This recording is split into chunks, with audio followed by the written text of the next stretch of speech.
Good morning সবাইকে, কেমন আছো? চলে আসলাম একটা শর্ট ব্লগ নিয়ে। মানে বানাবো ব্লগটা আর কি। এখন তো লাইফের পুরো ঘেটে হয়ে অবশেষে একটা লাইফ আসলো আমার সামনে। তো সেটা পরের ব্যাপার, আজকের ব্লগটা যে কারণে সেটাই শুরু করা যাক। আজকের ব্লগটা নিজেকে একটু মানুষ বানাবো। আমি পুরো অমানুষ অবস্থায় আছি, এমনি মানসিক অবস্থার জন্য অমানুষ হয়ে গেছিলাম। দ্বিতীয়ত ফ্যামিলির ভিতরে একজন হারিয়ে যায়, তো সেই কারণেও আর কি এই 10 দিন মতন সেই চুলফুল নখের অবস্থাগুলো দেখো, এরকম একটা ব্যাপার। তো আজকে ফাইনালি ক্লিন হার্টেড, তো ক্লিন হতে যাবো। আমার তো আর এখানে হয় না, অনেকটা দূর যাওয়া লাগবে। তারও একটা কারণ, ক্যাম্পাসেও যাবো, অনেকদিন ক্যাম্পাসে যাওয়া হয়নি, একটু ক্যাম্পাসে যেতে হবে। তো সবার সাথে মিট করতে হবে। তো যাই হোক, সাথে থাকো। বিছানা থেকেই ব্লগটা স্টার্ট করলাম, তো বেরোই যাই আস্তে আস্তে।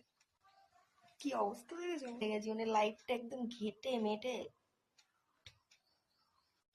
আমার জন্য সুস্থভাবে কোনোদিন কিছু হয় না। ফ্রেশ হয়ে মানে আসলাম, এসে জামা কাপড় পরেছি, এখানটা খুললাম, একটা দরকার ছিল জন্য, ব্যাস হয়ে গেল। সাথে সাথে কেটে গেল, কাটলো প্রথমে দেখলাম সাদা হয়ে গেছে, আমি রক্ত রক্ত বেরাই, এই রক্ত বেরোচ্ছে, মুখটাই পুরো অফ করে দেয়।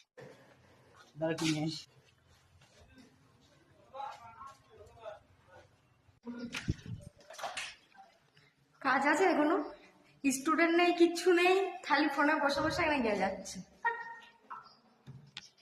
চুলকাটা হয়ে গেছে গেল তো।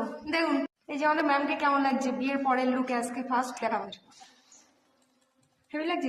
অবশেষে হালকা মানুষের মতন লাগছে। আরে খুলছি, বাইরে চান করছি, ঘরে উঠতে দেবে না, বাইরে থেকে স্নান করতে হবে, জ্বালার শেষ আছে বলো।